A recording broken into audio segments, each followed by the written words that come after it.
Boa noite, pessoal. Boa noite, meus caros. Boa noite, minhas caras. Aqui quem fala é Jorge Gustavo, um dos professores do Instituto de Cinema.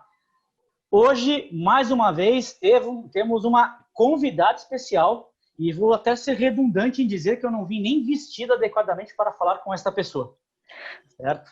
Mas antes que eu a apresente, não deixem de seguir o Instituto de Cinema nas redes: Instagram, Facebook e YouTube. Então, antes de eu passar a bola para o meu colega, eu vou passar o volante para a nossa convidada, Alessandra Alves. Quem é você no paddock, Alessandra Alves? Seja bem-vinda.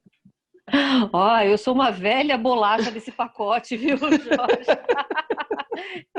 Ó, muito legal estar aqui com vocês, juntando duas das minhas paixões. Eu sou jornalista, como jornalista eu estou cheia de anotações aqui, porque o jornalista adora fazer anotação, então me preparei, fiz minha liçãozinha de casa para falar de duas paixões, né, juntando duas das minhas paixões, que são cinema e automobilismo. Eu sou jornalista, trabalho na área corporativa, né? Meu ganha-pão é jornalismo corporativo, mas eu também sou comentarista de Fórmula 1 na Rádio Band News FM. Aliás, domingo agora, GP da Itália, 9h30 da manhã, no Dial, no aplicativo. Sou comentarista lá na Band News FM desde 2008, né? Mas eu tenho uma vivência e uma paixão por automobilismo desde a infância, né? Na verdade. E então é uma oportunidade da gente falar aqui sobre corrida de carro. Eu gosto de corrida de carro, eu não sou. Muita gente pensa assim, você adora carro, né? Não, eu gosto de corrida de carro. Carro é um detalhe só. E cinema, esse sim, são duas paixões, então vai ser bem legal falar com vocês. Muito bem. Senhor René Guedes, meu parceiro de cinefilia, Tudo bem, Jorge? Quem é você na fila de Interlagos, René? Puxa, Jorge, eu acho que eu sou pipoqueiro na Copa de Interlagos. Minha relação com o automobilismo é mais como basicamente pautado na minha paixão pelo cinema, né? Normalmente filmes que retratam o universo de corridas, com algumas exceções, como o Lamentável Dia de Trovão, com Tom Cruise. Eu gosto. Tudo bem que ele é Top Gun com 4 rodas, mas eu gosto. Mas normalmente é um tema que rende bom cinema. A gente vai falar sobre isso aqui. É um prazer estar falando com a Alê, uma grande amiga, uma querida. E é engraçado, né?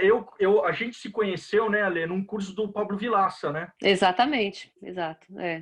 E aí eu acho que vale a pena você também falar que durante muito tempo você foi a editora-chefe do site do Cinema em Cena. Não, o Pablo sempre foi o editor, né, o crítico, né, do site. Eu ajudei, né, o Pablo, eu trabalhei com o Pablo um bom tempo editando a coluna Brasil em Cena, principalmente, que ela era dedicada a filmes brasileiros. Dava uma ajuda para o Pablo na edição do site de uma maneira geral, mas com foco mesmo no cinema brasileiro. Agora o Jorge começou falando que ele não estava nem vestido a caráter para falar comigo. Quem não está vestido a caráter para falar comigo é o René, porque o René ele fez de propósito. Porque o René ele é um amigo querido, mas ele vem de Palmeiras e ele sabe que eu tô até de preto e branco. Ele sabe que eu sou uma corintiana apaixonada, talvez mais do que de Fórmula 1 e de cinema, eu seja apaixonada pelo Corinthians. Então ele veio para provocar, mas Ale, René pode. Porque o Corinthians fez aniversário essa semana, né? Exatamente, 110 anos. 110 anos. E muitos amigos meus publicaram, eu tenho muitos amigos corintianos, né? E muitos publicaram lá homenagens e tal. E você publicou uma foto com a bandeira do Corinthians realmente muito bonita. Aquilo lá foi no dia da Libertadores, né? 4 de julho de 2012. Dia da Libertadores, pois é. E aí, em homenagem a você, eu resolvi trazer... Como não? Faz sentido. Faz sentido. Não, faz sentido. Até porque o Corinthians não seria o Corinthians sem o Palmeiras e vice-versa. Fala a mesma coisa de vocês. Então não tem... Muito bem. A nossa razão de ser também é... Olha, e já está definido. Quando a gente fizer um filme sobre futebol e cinema, você está de volta convidada aqui. Nossa, com certeza. Vai ser um prazer, porque também É um filme. Nossa, agora, justamente, já pensei num filme agora aqui que é um documentário também que não pode faltar, que é Diego Maradona. Putz, da BBC. Boa. E o francês. Maravilhoso. Exatamente. Que personagem, hein? Nossa, ele é sensacional. Eu sou muito Personagem. fã. Ó, eu sou É. tão fã do Maradona que, ó. Olha a miniatura que eu tenho aqui na minha casa. Show. Pra você ter uma ideia. Maravilha. Maior Muito do bem. que A gente vai Pelé. falar sobre esse tema ainda. Mas já Mas vai, vamos começando já, vamos começar falando de coisa boa. E um dos motivos, como a Alessandra bem lembrou, de por que ela está conosco, é porque, além de ela ser cinéfila por vocação, ela é também especialista em velocidade, de uma maneira geral. E o propósito de hoje é a gente falar um pouco sobre filmes que abordam o automobilismo. Então, já vou passar a palavra para ela. Ale, qual você gostaria de trazer para agora? A mãe de todos, né? Grand Prix, que eu acho que 24 horas de Le Mans? Eu gosto de 24 horas de Le Mans também. Acho um filmaço. Muita gente que vê Grand Prix, que entra nesse mundo, né, dos filmes de automobilismo por Grand Prix, quando assiste Le Mans, você fala, ai, que filme chato, arrastado. Eu acho maravilhoso. Agora me Eu fugiu. gosto Quem que demais. dirige Grand Prix mesmo? O Frankenheimer. John Frankenheimer, é verdade. Então, esse filme é de 1966, né? E ele na verdade, é o primeiro filme colorido, né, do Frankenheimer. O Frankenheimer já tinha outros filmes, mas o Grand Prix foi o primeiro filme colorido dele. E aí ele já foi para as cabeças, né? Porque é um filme que ele acompanhou a temporada inteira, né, daquele ano de 66 e foi gravando em loco, né? Foi uma loucura, foi um projeto monumental. Até pesquisando um pouco para falar hoje aqui com vocês, parece que todas as câmeras Panavision disponíveis no mercado foram usadas para esse filme, né? Eu li isso também. Assim, eu acho que é um filme que ele ainda não foi igualado. Eu lembro que mais para frente a gente vai falar de Rush também, que é um filme que eu adoro. Eu lembro que quando o Rush foi lançado, eu saí do cinema com aquela sensação. Falei assim, poxa, será que finalmente agora apareceu um filme para ganhar o coração, né, de todo mundo que gosta de corrida e gosta de cinema, como esse filme aqui finalmente fez um filme melhor do que o Grand Prix? Mas eu ainda acho o Grand Prix melhor. Eu não sei se vocês assistiram recentemente, melhor, o que vocês acham? Então, eu posso ser o contraponto aqui? Pô, mas a gente... a gente vai falar polemiza depois, né? Não, continua, Ale. Então, eu acho que o Grand Prix, ele tem alguma... Se a gente for pensar, ele é de 1966. A Fórmula 1 começou, né, o campeonato de Fórmula 1 começou como tal em 1950. Então, a gente estava falando de um esporte que era relativamente novo no próprio noticiário e muito novo em termos de transmissão, porque transmitir Fórmula 1 era uma coisa muito difícil, né? A própria BBC, que transmite Fórmula 1 já há muito tempo, a BBC não transmitia todas as corridas naquela época. Poucas corridas eram transmitidas ao vivo, porque era uma dificuldade técnica muito grande. Então, no Brasil, a gente começou a ter transmissão de corrida de Fórmula 1 depois que o Emerson vai para a Fórmula 1 em 1970, primeiro título do Emerson em 72, o Brasil começou a assistir Fórmula 1 na década de 70. Então, por 6 anos depois, né, 4 anos depois de Grand Prix, o Brasil entra nesse mundo de Fórmula 1 graças ao Emerson. Teve outros brasileiros que correram antes, mas o Emerson bem sucedido. Então, assim, a própria tarefa de transmitir corrida era uma coisa ainda nova, né? E o Frankenheimer faz um filme totalmente realista, tem uma historinha de fundo, que é até uma história meio água com açúcar, meio... tem uns dramas até e tal, mas é uma história bem previsível, né, do ponto de vista humano ali. Mas ela tem um nível, o filme todo tem um nível de realismo porque ele foi acompanhando toda a temporada. O desafio de gravar, de filmar, né, com velocidade foi uma coisa que levou a produção a questionar se não valia a pena gravar, filmar, né? Desculpem falar gravar, né? Hoje a gente tem falado tanto no digital que a gente acaba misturando esse gravar, né? Mas filmar em velocidade reduzida e acelerar depois. E o Frankenheimer falou, não vou fazer isso. eu vou fazer um filme, se eu fizer isso, eu tô fazendo um filme para quem gosta desse esporte, as pessoas vão perceber que isso é trucagem, eu não quero fazer isso. Então ele filmou, então ele traz umas inovações que nunca ninguém tinha feito. Câmera on board, captação de som direto do filme, dos carros mesmo. Então ele é um filme de ficção, mas ele é um filme que ele tem um nível de realismo tão grande, e até nas dificuldades técnicas que ele foi enfrentando, porque nem todo lugar ele ia conseguir as melhores tomadas, e nem todo lugar ele ia conseguir condições ideais, até com os próprios organizadores, porque a Fórmula 1 também tem isso. É diferente de você falar, eu vou filmar a Copa do Mundo. Você chega lá, você negocia com a FIFA e acabou. A Fórmula 1, cada evento, praticamente, é um evento independente, feito por um organizador diferente. Claro, existe a FIA, existe a empresa que toma conta, né, que tem os direitos da Fórmula 1, hoje em dia é uma empresa americana chamada Liberty, mas e naquele tempo, então, cada organizador tinha ali as suas regras. Ele vai contornando isso tudo, né, de uma forma, às vezes, até meio pueril. Você vê aquele mapinha, né, que ele vai fazendo aquelas setinhas, tal, que aliás é um negócio que me lembra o Tarantino, né, de desenhar assim em cima do mapa e tal, ele usa os grafismos, né.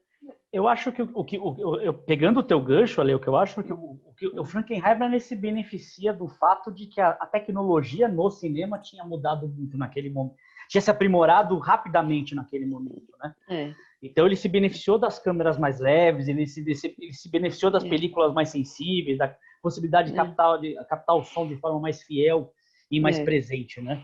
E aí um cara como ele, que vem de uma British New Wave, respirando esses novos cinemas que perduraram nessa década, não vai fazer um filme sobre a Fórmula 1 como se estivesse fazendo estúdio? Não dá, né? Não tinha condições. Não, de jeito nenhum. E uma coisa que eu gosto muito é dessa mistura, né, de atores profissionais com pilotos, né? A gente tem não só pilotos que aparecem lá, por exemplo, o Fangio, que era um piloto já aposentado na época, mas tem um evento lá em Mônaco, que ele está lá como Juan Manuel Fangio, mas tem pilotos, o Phil Hill, americano, que foi campeão, né, ele corre, né, no Grand Prix com um personagem chamado Tim Randolph, né?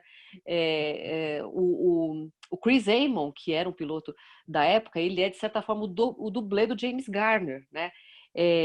Então, além disso, né, além desse realismo, né, de estar filmando durante a temporada ali a quente, e eu acho que isso traz um realismo muito grande para o filme, né? Porque ele vai tem até uma história de que ele captava a própria plateia, né? A própria arquibancada, né?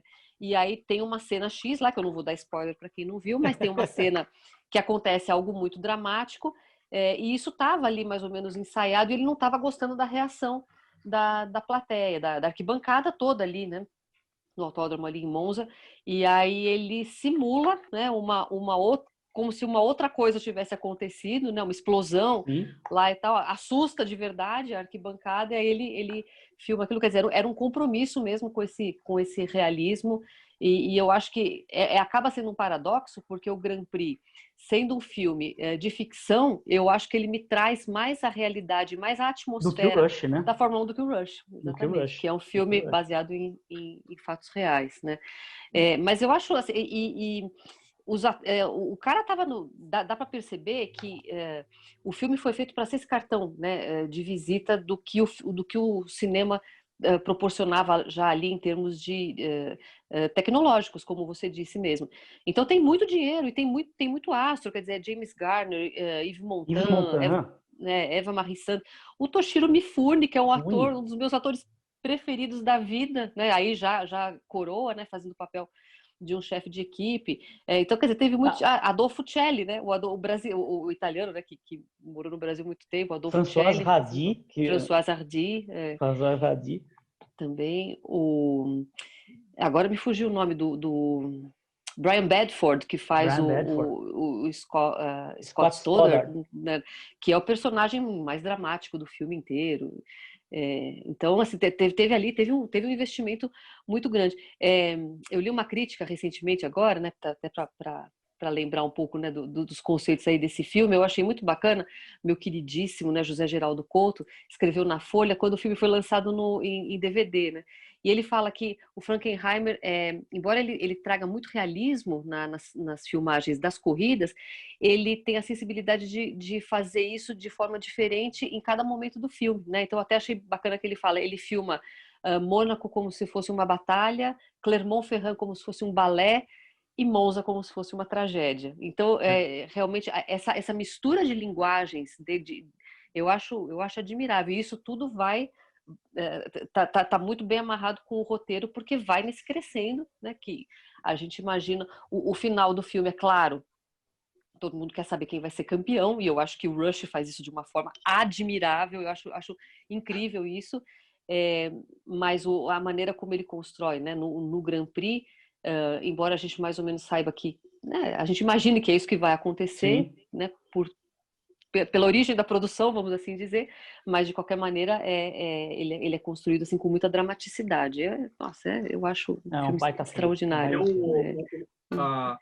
Uma coisa que me chama a atenção no Grand Prix e que até durante muito tempo foi esse filme ele imprimiu ele compôs o imaginário das pessoas em relação à Fórmula 1, inclusive e sobretudo por conta da sua trilha sonora. A trilha sonora do Maurice Jarre é um tema muito... Eu me lembro, Ale, você deve se lembrar também, a Fórmula 1, lá no comecinho dos anos 80, quando ela era anunciada na televisão brasileira, ela era anunciada com a música do Maurice Jarre para o Grand Prix. Isso muda quando o Senna ganha destaque, hegemonia, e aquele tema da vitória... Esse tema da vitória, você sabe que ele não foi feito para o Senna, né? Esse tema da vitória foi composto para ser um tema de final de corrida, né? Tanto que a primeira vez que esse tema toca na transmissão da Globo não é para uma vitória de um brasileiro, é uma vitória do Prost, né? Só que eles acharam aquilo lá muito bonito, e ele é muito oitentista, né? Eu ouço aquela música extremamente oitentista. Totalmente. Aqueles teclados lá, aquele saxofone. Extremamente, né? Mas eles falaram assim, não, vamos guardar isso aqui para quando os brasileiros ganharem. Aí, em algumas vitórias do Piquet ele foi usado, mas é que aí enfileirou a época de vitórias todas do Senna. Então as pessoas associam, né? Essa música toca essa música, associam ao Senna.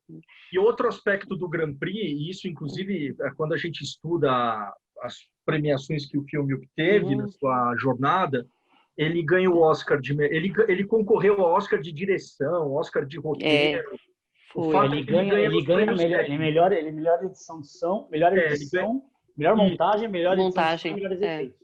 Exato, porque o filme sem eu acho o aspecto técnico mais admirável no filme é exatamente a forma como ele brinca com como ele o Frankenheimer está interessado em... Porque o Grand Prix, na minha opinião, é um filme que está mais preocupado em contar, em descrever o circo da Fórmula 1, do que propriamente entrar. E essa é, na minha opinião, a grande diferença do Rush. O Rush é um filme que está pautado especificamente na disputa de dois corredores. Então, ele é um filme, obviamente, é um filme mais ágil, ele tem mais ação. Não só por conta da distância que separa os dois filmes, dos recursos técnicos que o Ron Howard tinha, mas porque o filme queria contar essa disputa, né? E o Frankenheimer, ele se dá assim, a delírios visuais, entre aspas, né? Então, split screen. Exatamente. Anos 60 foi a década mais grandiosa do cinema moderno. Não, sem dúvida. A gente está falando de uma grande produção, entre aspas, convencional.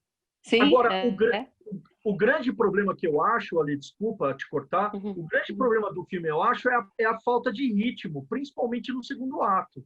Porque o filme, na minha opinião, começa muito bem, ele começa em Monte Carlo, e os 30 primeiros minutos são extraordinários. A sequência da corrida termina com um acidente muito bem, até hoje, muito... Bem coreografada, muito bem coreografado. Só que aí tem uma longa barrigada no segundo ato, gente. Eu acho que isso é o grande pecado do filme.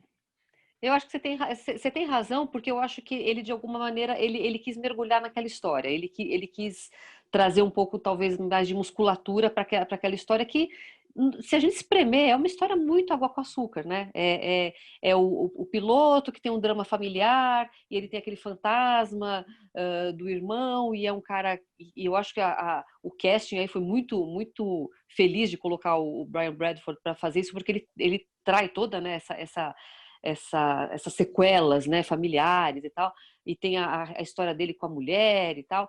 Então, eu acho que você tem razão. Eu acho que ele acaba querendo mergulhar ali no filme.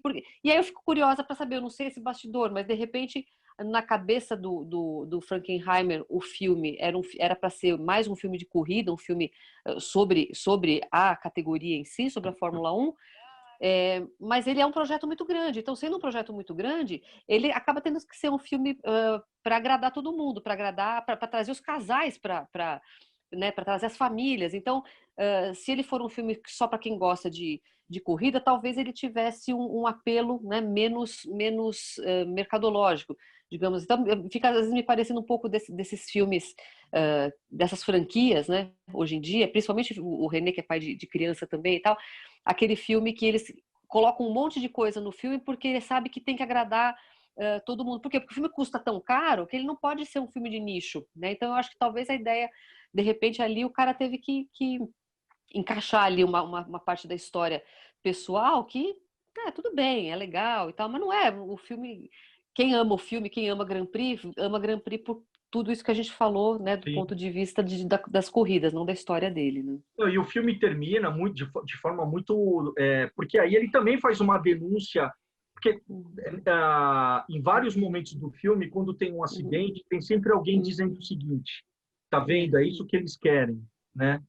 Porque tem aquela correria no autódromo, alguém se acidentou, jornalistas correndo de um lado para outro. E a última cena do filme, que eu acho que é o Jean-Paul Belmondo, né? Ele está todo estrupiado. Yves Montand. O Yves Montand. Yves Montand. O Yves Montand. Ele está sendo colocado todo estrupiado na ambulância, e a mulher dele está com as mãos cheias de sangue. E ela termina o filme, e a última cena do filme é uma cena quase neorrealista, porque o filme pega sobre a perspectiva como se a câmera estivesse atrás das mãos da moça cheias de sangue, ela dizendo assim: é isso que vocês querem? É isso que vocês querem? Quer dizer, tem uma denúncia a esse circo também, né? Sim, porque o filme era quer dizer, o filme não, a Fórmula 1 era uma carnificina, né? A gente se acostumou, a Fórmula 1 ficou 20 anos sem um acidente fatal, né, mais recentemente, mas a Fórmula 1 era isso também. Dos pilotos que foram retratados no filme, né, são 32 pilotos retratados no filme. 2 anos depois, 5 deles tinham morrido nas pistas. 10 anos depois, mais 5 tinham morrido. Então, era isso mesmo. E sempre teve um pouco disso, né, do automobilismo ser visto como uma arena de leões, né, as pessoas irem assistir corridas para ser não uma disputa esportiva, mas uma disputa de vida ou morte mesmo. E é o personagem da Eva Marie Saint, que faz a repórter, que ela eu acho bacana isso do roteiro, porque ele coloca aquela pessoa ali como meio uma outsider, né? Então, quem vai assistir esse filme e não entende muito, não sabe muito bem o que é Fórmula 1, tá lá o Yves Montand falando o tempo inteiro para ela: não, isso aqui funciona assim, isso aqui funciona assim. E ela tem uma coisa assim, meio de se horrorizar um pouco com aquilo, né? Dessa sede, né? De acidente e de catástrofe, que é a Fórmula 1. E durante muitos anos ela foi isso. Né? Porque durante muito tempo o espetáculo era vendido com esse ingrediente também, né, Ale? Até essa coisa do Thanatos, né? Do homem desafiando a morte.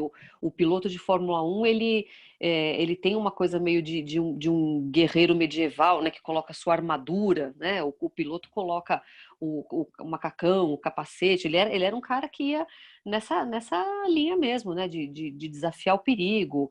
E é um negócio meio louco que as marcas de carros, né? A indústria automotiva tenha sido durante tanto tempo uma patrocinadora, uma das principais patrocinadoras da categoria, porque no fundo era isso, era gente morrendo de acidente. Mas eu acho legal ele colocar essa discussão, porque isso daí vai prevalecer nos anos 60, 70, dos anos 80 para frente é que a própria categoria começa a tomar como prioridade a questão da segurança. Antes era isso mesmo, era um ringue, né? Era uma arena de leões. Ô, Ale, e aí pegando o teu gancho agora, você acha que isso não é meio diluído no Rush, no Limite da Emoção do Ron Howard? Bastante. Eu acho que sim. Embora ele comece o filme, né, uma das primeiras falas do personagem do Daniel Bru, né, que é o Nick Lauda, ele fala: este é um esporte que a cada ano nós estamos acostumados a perder pelo menos dois colegas e tudo mais. Mas eu acho que aquilo que o René falou, eu embarco totalmente. O Rush, embora ele seja feito baseado também numa temporada, né, no caso aí 76, coincidentemente, né, 10 anos depois. Sim. Mas ele deslocou muito o foco da história para essa rivalidade. E assim, a minha pequena bronca com o Rush é que o Rush foi vendido como a história da maior rivalidade da história da Fórmula 1. Não é, tá longe de ser. Eles eram amigos, eles eram super chapas. O Hunt era aquilo lá mesmo, ele era um cara hedonista pra caramba, boêmio, mulherengo, tudo aquilo, bebia pra caramba, né? Provavelmente fazia de tudo naqueles loucos anos 70. E o Lauda era mesmo assim, um cara, né, mais CDF, mais coxinha. Mas os dois tinham uma origem, né, de famílias ricas, como aliás a maioria dos pilotos. Mas essa rivalidade extraordinária, se você for contar a história do Piquet com o Mansell, eu acredito. A história do Senna com o Prost, eu acredito. Mas o Lauda e o Hunt definitivamente não eram esses rivais desse jeito. Mas eu acho que sim, eu acho que mesmo, embora o acidente do Lauda, né, e eu acho que ele está muito bem mostrado no Rush, né, com o realismo, quem é só ir atrás de imagem da época e tal, vê que o Howard não poupou esforços para fazer uma reconstituição daquela cena de uma forma primorosa. Mas eu acho que ele leva o drama mais para o lado humano, mais para o lado da superação, mais para o lado da frustração, né, do cara que quase fica de fora da Fórmula 1 e de repente consegue um lugar de novo e disputa essa temporada de uma forma assim muito heróica, né, até no caso do Hunt. E eu acho que, embora tenha, né, um componente aí, continue tendo, né, esse componente da catástrofe, mas eu acho que ele não, o filme não, o interesse dele não está ali, né? O interesse dele está mais nessa dualidade aí, né, entre hedonismo e resignação e você tocou num ponto chave também, que eu acho que enquanto o Frankenheimer, ele na realidade ele foca no circo e na corrida propriamente dita, e as imagens são muito grandiosas, o Ron Howard supra essa carência com um belo design de som. Sim, porque a imersão no Rush é dada pelo design de som. É dado pela edição, não é pela imagem. Não. A reconstituição é excelente, mas é pelo som. É pelo som e assim, se a gente for pensar, isso tudo que a gente estava falando do Frankenheimer, da câmera on-board, de usar muita câmera subjetiva, e aí, câmera subjetiva em Fórmula 1 é o quê? É mostrar pista, é mostrar velocidade, e eu vejo como existe um desafio permanente até hoje nas transmissões de Fórmula 1 de mostrar a real velocidade de um carro. Vocês dois já assistiram uma corrida de Fórmula 1 ao vivo, no autódromo? Não. Confesso que eu não tive a chance. Então, nada do que a gente vê em televisão é parecido com aquilo, né? Aquela história do piscar de olhos é um negócio admirável. Você ficar numa reta, como a reta dos boxes de Interlagos, é aquele negócio, assim, sabe? Tipo, você piscou, você já perdeu o carro. É muito, muito rápido. Você vê a imagem, ela na verdade se configura como um traço, né? É um borrão, né? É um borrão na sua frente. Então, é muito difícil transmitir visualmente, né, essa sensação de velocidade. A imagem que o Frankenheimer coloca, né, quando ele coloca a gente sentado no carro no lugar do piloto, eu acho que ele transmite um pouco isso, mas de fato eu concordo com você, Jorge. Eu acho que essa imersão no ambiente, no mundo, né, de velocidade de Fórmula 1 se dá bem mais pelo som, no caso do Rush. Não que as imagens não sejam boas, mas tudo que a gente fala assim, em termos de direção de arte nesse filme, eu fico encantada com os macacões dos pilotos, com patrocínio com adesivo, né, de patrocinador, bordado de um jeito assim meio tosco. Era isso, tinha um amadorismo muito grande. Se a gente pegar a equipe Hesketh, né, que é a equipe com a qual o Hunt estreia na Fórmula 1, daquele milionário excêntrico lá e tal, era uma equipe com uma estrutura muito pobre. Então, você tinha equipes aí que se sustentavam ali com 30, 40 pessoas. Hoje em dia você tem 600 pessoas trabalhando numa equipe. E eu gosto disso, né, dessa ambientação, mas de fato é uma coisa que é muito mais ambiente fechado, não tem essa grandiosidade do autódromo. Né? Olê, tem um ouvinte nos ouvindo aqui, o Fábio Gomes, e ele dá 2 contribuições. Olha só, na verdade, ele reforça uma informação que você deu minutos atrás. Ele diz assim: o Fittipaldi já contou mais de 30 colegas que morreram em grandes prêmios. Eu fiquei impressionado com esse número. Pô, ele não é um piloto, ele é um fuzileiro naval, né? Pois é. E a outra informação que o Fábio fala, que o Piquet diz que as pessoas assistem Fórmula 1 só para ver os pilotos se esborracharem no muro. É uma frase piquetiana, né? É bem piquetiana, meu. Piquet é um grande frasista. Olê, agora, eu sabe o que eu assim, queria te perguntar? Quando você fala assim, que o Hans e o Lauda tá longe de ser as 3 maiores... Tá longe de ser a maior rivalidade da história da Fórmula 1. Se você tivesse que colocar as 3 maiores rivalidades, quais seriam? Bom, rivalidade mesmo, assim, de pensar, esses caras se odiavam, né? Um não podia olhar para a cara do outro. Seriam esses 2 que eu já falei, o Senna e o Prost, o Piquet e o Mansell. E tem uma... Bom, aí, sei lá, se eu estivesse no fórum de Fórmula 1, acho que já ia aparecer pelo menos mais umas 10. Mas tem uma que é especialmente trágica para mim, que é uma dupla da Ferrari, o Gilles Villeneuve e o Didier Pironi. Eles tiveram uma rivalidade muito grande, porque a Ferrari sempre teve o hábito de escolher um piloto e trabalhar por ele naquele ano, e o outro fazia o papel de segundo piloto mesmo, companheiro, escudeiro e tudo mais.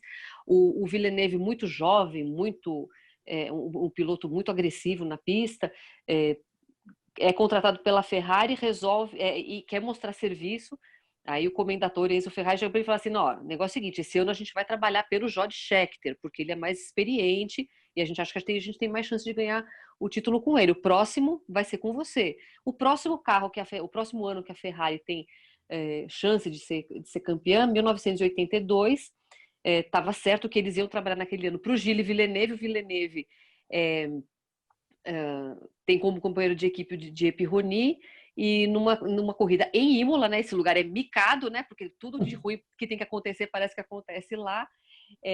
O Didier Pironi não aceita uma ordem de equipe de abrir ou de facilitar pro Villeneuve, ganha a corrida. Na foto do pódio, o Villeneuve está com uma cara de pouquíssimos amigos. Nos treinos para a corrida seguinte, que foi na Bélgica, o Villeneuve sofre um acidente fatal, né, morre. Aí sobra o Pironi, né, na equipe. O Pironi sofre um acidente meses depois. Quer dizer, a Ferrari começou com uma dupla de pilotos, terminou com outra. Em 87, o Didier Pironi vai disputar uma prova de offshore, porque ele também gostava de lancha e tal. A então namorada dele estava grávida. Ele morre nesse acidente e ela descobre depois que estava grávida de gêmeos. Quando as crianças nascem, ela coloca o nome de Didier e Gilles nos filhos. Caramba. Então, essa é uma história que, assim, eu não sei se é uma das maiores rivalidades, mas é uma história que tinha que virar filme. Não, daria. É uma maravilhosa. Daria. Até porque você consegue trabalhar o drama humano e consegue trabalhar o jogo de equipe, né? Com certeza. É uma das melhores histórias. E recentemente o Gilles Pironi, né, um desses meninos que nasceu lá no final em 87, ele é engenheiro, trabalha na Mercedes, e recentemente ele subiu junto no pódio para receber o troféu, né, pela equipe, e essa história veio à tona. Sempre que se lembra dessa história, a gente lembra desse caso. Então, assim, talvez lá no começo, né, Ascari, Fangio, sei lá, o Fangio e o Stirling Moss também, talvez tivesse sido rivalidades maiores, mas eu acho que essa história, eu acho que ela é muito emblemática, eu acho que eu gostaria de ver um filme sobre isso. Você sabe que, o Ale, aproveitando a Alê, né, a gente tem que aproveitar a Alê, porque é ela que vai nos dizer se o que vai vir daqui a 2 anos é bom ou não é. Documentário do Senna, do Arif Kapadia, e a minissérie que a Netflix vai produzir sobre o... Tô curiosíssima pela minissérie. Então, olha, eu estava lendo que ela já de saída vai ser chapa branca. Você acha que vai ser? Eu acho provável, né? Porque se tem o Instituto Senna por trás, a família Senna, Viviane Senna chancelando, tem que ser, né? Se vai ter essa... Esse é um drama, né, Jorge? Porque normalmente para fazer um material baseado em fatos reais, você vai precisar de arquivo, né? O arquivo normalmente mais rico está com a família. Para você ter acesso à família, você vai precisar... como ela quer. Então, assim, eu fico curiosa. Eu li bastante, mas eu não consegui achar informação sobre quem vai dirigir essa série. Vocês chegaram não. Não, ainda não. O documentário, já que você trouxe esse tema, eu vou falar sobre o documentário do Senna. Eu acho ele extraordinário, né? Como que é? Alif Kapadia, né? Alif Kapadia, acho que é o nome dele. Esse cara é ganhador de Oscar, né? Ele fez o documentário da Amy Winehouse, né? Azif Kapadia. Azif Kapadia. Eu estava outro dia falando com um amigo sobre esse documentário que ele tinha visto justamente porque está na Netflix também. E ele, o que você acha desse filme? Eu falei assim, esse filme para mim é o exato contrário de Cafarnaum, aquele filme da Nadine Labak. Sim. Porque assim, o filme da Nadine Labak, ele me fez sofrer tanto, que quando eu saí do cinema eu não sabia dizer se eu tinha gostado do filme ou não, porque ele tinha me ferido tão profundamente. Somos dois. Né? Que eu não, assim, eu me lembro vagamente que a música era muito poderosa e que eu gostava, mas assim, você gostou do roteiro, da fotografia?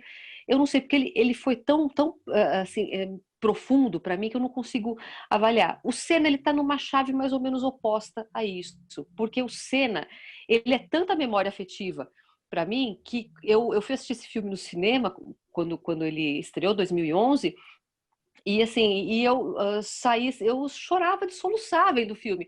Aí você fala assim, nossa, mas você ficou tão emocionada assim com as cenas da morte do Senna? Não é isso, mas é porque assim, a minha adolescência foi vendo Senna correr. O meu início de vida adulta foi vendo Senna ganhar e pensando, eu quero ser jornalista e eu quero cobrir. Na vida eu nunca tive vontade de cobrir política, economia, meio ambiente, nada disso. Eu queria trabalhar ou em esportes ou em cultura. Eu sempre quis trabalhar nessa área e quando eu tive a chance de trabalhar, abrir uma vaga na Folha de São Paulo para trabalhar na área de esportes, eu fui até porque não tinha mulher fazendo isso, né, cobrindo automobilismo e tal, então eu achei que ia ser uma oportunidade legal. Então, assim, assistir a história do Senna naquele documentário é assistir muito a história da minha vida. Então, eu vi aquele filme, eu lembrava o primeiro título dele, eu lembrava de eu sozinha na madrugada assistindo o GP do Japão e ele caindo lá para a 17ª colocação. Eu lembrava de eu indo fazer entrevista na Folha de São Paulo com o Flávio Gomes, que né, foi meu primeiro chefe, né, um dos principais jornalistas dessa área, se tornou meu amigo até hoje e tal. Então, assim, tem muita memória afetiva. Mas eu acho que assim, é um filme tão bem reputado. Você entra no IMDb, ele tem uma das melhores notas. Acho que, inclusive, se você pegar todos os filmes de automobilismo, acho que no IMDb a nota mais alta é do filme do Senna. Eu gosto muito. É muito boa. A estrutura é muito boa. E eu acho que assim, esse cara, ele é um storyteller, né? Esse Azif Kapadia. Sim, concordo. Porque assim, a história do Senna, ela tá ali contada como uma novelinha, né? Vamos combinar que assim, você tem um bandido bom, um bandido bom, que é o Prost, né? E você tem o super bandido, que é o Balestre. Então, aquela história, ela tá contada ali nesse triângulo, né? Em que o Senna é o grande herói, né? O Balestre é um cara que, não fosse por outro motivo, só pelo fato de ter sido colaboracionista na época da guerra, então ele já merecia que a gente odiasse ele. Né, já merecia o ostracismo. Então ele pega esse gancho ali e ele conta essa história de uma maneira admirável, que você sai dali, né, querendo cuspir numa bandeira da França, né, e tendo certeza que o Senna foi um grande injustiçado, né, naquele momento da história. Então acho que assim, como contador de história, eu acho perfeito. Você tocou num ponto que não tinha me ocorrido. Eu acho que você tem toda a razão, porque toda a trajetória do herói pressupõe um vilão. Sim. O Senna, na trajetória daquele documentário, ele é um herói até certo ponto recalcitrante. Uhum. Ele é um herói que ele não quer ser um herói, mas que ele chama para ser a responsabilidade de ser um herói, porque o vilão é muito ruim. Sim, exato. E ele chama para si o fato de ser herói, porque os demais que ele esperava apoio não deram. Então ele chama para essa responsabilidade. Aquela cena, aquela cena do briefing, né, dos pilotos, Sim. que é no ano seguinte de quando ele é desclassificado, aquilo realmente é de uma força dramática incrível. Ele, inclusive, a gente fala de entrada triunfal, ele faz uma saída triunfal, né? Sim. Ali. O Senna, ele tem um papel de herói. Eu acho que o diretor foi muito feliz em construir a partir dessa perspectiva, e eu acho que até por isso o filme se torna um filme tão bem reputado internacionalmente, até porque ele também não é um cara brasileiro, porque a face do herói do Senna no Brasil, ela está muito construída em torno do nacionalismo dele, do patriotismo dele, né? Porque se a gente for lembrar quem foi adolescente ou criança, né, no final dos anos 70, começo dos anos 80, tinha uma certa aversão à bandeira do Brasil, aquela fitinha verde e amarela nos carros, aquilo tudo cheirava a ditadura militar. A gente estava no Senna, vamos pegar o ano de 1986. Ainda bem que mudou, né, Ale? Ainda bem que mudou. Ai, nem fala. Eu tenho uma tristeza Faz parte profunda. do passado. Eu tenho uma tristeza profunda em relação a isso, porque o Senna reconstrói essa relação do brasileiro com a bandeira. Em 1986, GP dos Estados Unidos, em Detroit, dia seguinte que o Brasil foi desclassificado da Copa lá do México pela França, nos pênaltis, super dramático, etc. E tal. No dia seguinte, corrida nos Estados Unidos, nas ruas de Detroit, o Senna ganha na frente de 2 franceses, Jacques Lafitte e, agora me falha se é René Arnoux ou o próprio Alain Prost. É a primeira vez que ele pega uma bandeira do Brasil e faz a última volta segurando a bandeira do Brasil. Daí para frente, isso daí vira um gesto, né? Quando ele toma essa bandeira para si, ele está tomando uma bandeira de um país fudido, com uma inflação alta, com o futebol que não ganhava nada há 16 anos, aliás, logo a gente já passa esse período agora de novo. Então passa a ser o Senna vira o herói nacional, ele vira o herói brasileiro, principalmente por esse resgate que ele faz. Ele era a única coisa brasileira que dava para ter orgulho, né?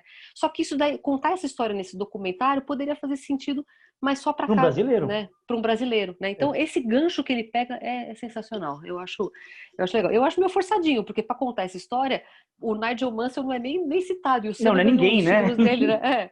Não é ninguém.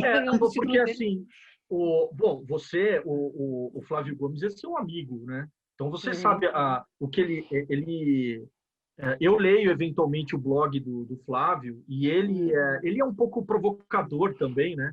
E ele provoca muito essa adoração que as pessoas médias no país têm em relação ao Senna. E ele provoca isso dizendo que o Schumacher, por exemplo, é mais piloto que o Senna. Sim. E você concorda com isso? Eu concordo. Eu acho que, assim, sempre que me perguntam quem são os maiores pilotos da história e tal, se me mandarem colocar 5, eu coloco o Senna. Se me mandarem colocar 3, eu já não coloco o Senna. O Senna foi um piloto. Dos 5 ou os 3? Dos 3. Os 3, para mim, Fangio, Schumacher e Hamilton. Para mim, o Fangio está acima e eu acho que eu não vou viver para ver alguém ser melhor do que o Fangio, porque se a gente for olhar a proporção de vitórias que o Fangio teve na história, na carreira dele, aliás, o documentário do Fangio na Netflix é muito bom também, vale como dica também. A proporção de vitórias, o Fangio ganhou quase 50% das corridas que ele disputou. É um negócio absurdo. E fora que, assim, ele foi campeão por 4 equipes diferentes. Isso é inédito. Quer dizer, o Schumacher foi campeão pela Ferrari e pela Benetton. O Hamilton foi campeão pela McLaren e pela Mercedes. Mas 4 equipes diferentes, ninguém fez isso, né? Então, para mim, o Fangio ele vai ser sempre incomparável. Eu costumo dizer que essa é uma resposta cômoda também, porque ninguém viu o Fangio correr, então as pessoas também não tem muito como... Mas entre os 5 eu colocaria esses 3, mais o Senna e o Clark. Porque o Jim Clark é um outro piloto que também morreu jovem, né? Era bicampeão do mundo. Mas os números dele e o testemunho de quem viu esse cara correr diz que era um cara muito parecido com o Senna, um cara de uma velocidade e um talento puro, que era um negócio extraordinário. Mas o Senna é mais ou menos como Jesus Cristo, né? Ele é legal, o que mata é o fã-clube, né? Porque o Senna, ele fez coisas admiráveis e as pessoas ficam se pegando. É porque ele ganhou uma corrida com uma marcha só, com a sexta marcha. Eu falo que assim, é a igreja da sexta marcha, porque parece que virou, sabe, uma religião isso, né? Então, o Senna é mais do que isso. Eu me lembro que o caminho para você criar inimigos dentro da sua família era criticar o Senna. É verdade, eu dizia assim, eu acho que o Piquet é mais piloto, né? Era para falar. O Piquet, pronto, você já é mau caráter. Mau caráter. Não liga para ele, só quer chamar atenção, né? Coisa de jovem. Né? Ale, a conversa, eu ficaria 2 horas. Tá fluindo fácil aqui. Agora, a gente precisa falar sobre o Ford versus Ferrari. Sim, o filmão. Ali é filmão. Cinematograficamente falando. Nossa, qual que é o diretor? Qual que é mesmo? É o James Mangold. James Mangold. O James Mangold. É o cara que fez o Logan, né? O Logan, né? Que já era um filmão também. Então, eu gostei muito. Eu fiquei surpreendido porque me deu uma preguiça grande quando eu vi o projeto. Eu não sou um cara particularmente muito próximo muito ligado ao universo automobilístico, mas o filme ele tem um roteiro muito bem fechadinho.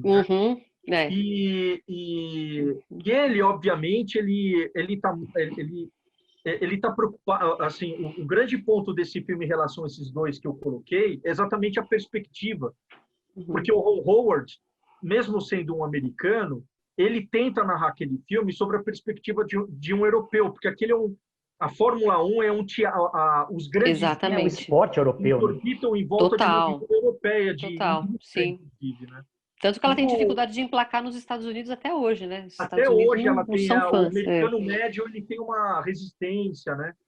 O Ford versus Ferrari tem um subtexto geopolítico importante, porque é quando uma marca americana impõe a hegemonia do capitalismo americano goela abaixo dos europeus. Sim. Né? É uma forma de você ressignificar esse filme, né? E na sua opinião, qual a grande distinção desse filme do Mangold? Eu acho que esse filme, a gente vinha falando agora, né? Esse filme, o Grand Prix, ele é focado no circuito, né? Na categoria, o Rush é mais centrado na disputa, né? Na rivalidade, o Senna, né? Na criação de um herói e tal. Eu acho que o Ford vs Ferrari ganhou, acho que dois Oscars também, né? Acho que montagem e edição de som, Jorge? Montagem igual o Grand Prix. Exatamente. Foi nessa linha assim, mais técnica, mas também foi indicado para um monte de coisa, né? Filme, inclusive, né? Sim, filme, inclusive. Mas acho que assim, o que distingue esse filme para mim é que ele é ao mesmo tempo um filme sobre um carro, sobre um chefe de equipe, sobre um piloto, sobre uma equipe e sobre uma empresa. O carro é o Ford GT40, que é um dos carros mais míticos, né, da história das competições.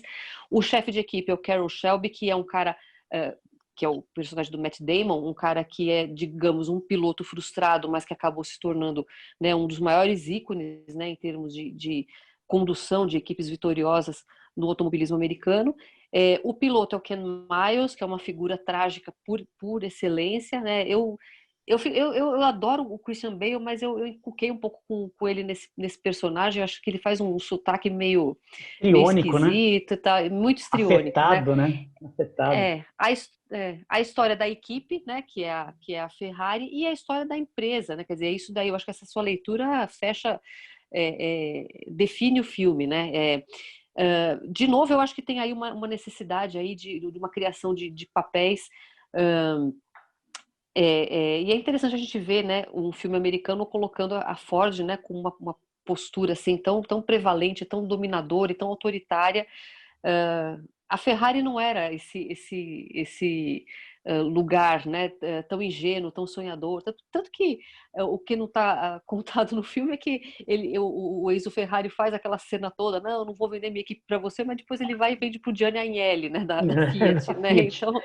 Então não tinha Mas eu acho que assim, ele consegue amarrar tudo isso, né? Eu acho que é um filme o que eu acho o que eu acho admirável é que o filme ele aposta muito no mito da Ferrari, né? Sim. E a Ford, ela, digamos assim, ela ganha a corrida, mas ela perde moralmente.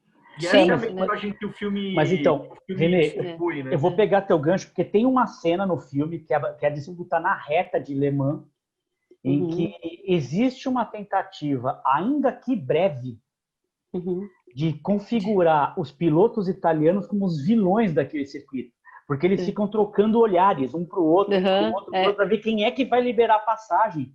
E o italiano vai fechando o semblante até que ele desiste para o Ken Miles passar. Mas tem uma tentativa de pintar o piloto italiano como um certo vilão, quando ele não é. Ele é apenas um cara que está ali para ganhar. Não, mas isso faz parte. Mas assim, faz parte. Esses roteiros desses grandes filmes, eles são esquemáticos mesmo, né? Faz parte. Sim, mas eu acho que e essa questão moral do filme eu acho que ela fica clara, né, na questão da Ford chegando, né, assim, não, eu chego com o meu dinheiro, eu compro, né, eu resolvo, e não vai ser bem assim, né, e no final, né, o resultado da maneira como ele foi alcançado, no fundo, né, traduzindo só um interesse, né, uma opção, né, até mercadológica e tal, e uma combinação de resultados que até coloca até a lisura do próprio esporte, né, em xeque, né? Quer dizer, na verdade é tudo um grande negócio e as empresas automotivas não estão na Fórmula 1, né? Não estão no esporte a motor por outro motivo que não seja vender mais carro. Então, eu acho até graça ainda, quando ainda hoje as pessoas falam assim, mas o que de importante é desenvolvido na Fórmula 1 hoje para os carros? Sim, tem algumas inovações que vão, né, da Fórmula 1, depois para os carros de rua, mas a Fórmula 1, as categorias automotivas, de uma maneira geral, automobilísticas de uma maneira geral, elas são um grande instrumento de marketing para as empresas. Então, é a isso que se refere sempre, né, no final. A gente está arrumando para o nosso final. Fala, Renê. Eu vou fazer uma pergunta que eu acho que você já respondeu, ao menos em parte, mas que grande história do automobilismo não foi contada ainda? Boa. Pois é, e aí, né? Eu faço o gancho. Fórmula 1 hoje teria condições de resultar em bons filmes? Então, tem o Drive to Survive, que é a série boa, da Netflix, hein, Jorge? né? Então, que pois é, né, Renê? Porque eu fico pensando, eu acho que são visões diferentes do mesmo fato. O que é uma grande temporada de Fórmula 1? Eu acho que se a gente for pegar recentemente a temporada de 2007, por exemplo, na Fórmula 1, eu acho que tem uma grande história ali para contar. No meio da temporada se descobre que a McLaren estava recebendo informações privilegiadas de membros da Ferrari. Foi criado um processo para descobrir para investigar como é que chama, essa espionagem, né? Chegaram-se aos culpados, né? A investigação chegou a 2 culpados, esses caras foram banidos da Fórmula 1. A Ferrari, a McLaren tem os seus pontos excluídos como Mundial de Construtores, os pilotos não, parece um negócio paradoxal, porque o piloto, né, é muito, né, que o piloto não corre a pé, né? Lógico. Mas no final das contas é porque a pontuação da equipe no Mundial de Construtores, né, no Mundial de equipes, por assim dizer, ela vale dinheiro no final do ano, né? Ela é proporcional, a premiação que essa equipe vai receber vai ser proporcional a essa premiação. Eles zeraram a premiação da McLaren, portanto ela não recebeu dinheiro no final daquele ano, mas esportivamente eles acharam que não era justo punir os pilotos, né? Aí tem essa história de bastidor que é muito forte, e aí eu acho que tem, né, aí é teoria da conspiração total. A McLaren tinha realmente um conjunto muito forte, ela tinha Fernando Alonso e Lewis Hamilton, o carro era muito bom, eles chegam na última corrida do ano aqui no Brasil, com chance de ser campeão, o Hamilton, o Alonso e o Kimi Raikkonen da Ferrari. O Raikkonen muito como outsider nesse campeonato inteiro. O Raikkonen começa a crescer no campeonato depois que essa história toda da espionagem vem à toa. Chega no final do ano, o Raikkonen é campeão com um erro assim meio bizonho do Hamilton, desligando o carro, colocando o carro em ponto morto, e aí perdeu um monte de posições e tudo mais. E então foi algo, aquele que não se esperava que fosse acontecer, né? Aconteceu, né? O Kimi Raikkonen da Ferrari, a equipe lá espionada acaba ganhando. Então, assim, eu acho que é uma história boa para se contar, porque ela tem muito bastidor, mas ela tem, e dentro da McLaren você tinha um conflito enorme, porque o Fernando Alonso, bicampeão do mundo, ganhou um salário altíssimo, Lewis Hamilton estreando na categoria naquele ano, e o Hamilton cresceu assustadoramente para cima do Fernando Alonso, desestabilizou, né? Eu acho que é uma grande história para se contar. Dariam todos os homens da equipe, né? Uma coisa meio... Mais ou menos isso, né? Só que nem podia dirigir esse clubinho. Pois pode ser. Bom, tem a história da batida, né? Da batida proposital do Nelson Piquet em Singapura, né? E aí isso foi no ano seguinte, 2008. É uma história legal, porque ela é uma história que começa com uma mudança de uma regra por causa da entrada de safety car na Fórmula 1, no ano... no ano anterior, o Nelson Piquet acaba conquistando um pódio graças a essa questão da regra, e aí de repente acende a luz da Renault na equipe dele, pô, vamos fazer alguma coisa parecida, e aí eles fazem essa armação toda lá no GP de Singapura. O Alonso, né, companheiro de equipe do Nelson Piquet, ganha a corrida tendo largado em 15º lugar. Então é uma outra boa história também. Muito bem. Temos só 3 minutos, Ale. Muito obrigado. Nossa, não acredito. Passou muito rápido. Né? Considere-se convidado para falarmos da sua outra paixão, Quentin Tarantino. Com certeza. Poxa, olha, é verdade. Tem muito assunto. Né? Considere-se já devidamente convidada para falarmos sobre Quentin Tarantino. Nossa, é só marcar. Vamos falar, porque...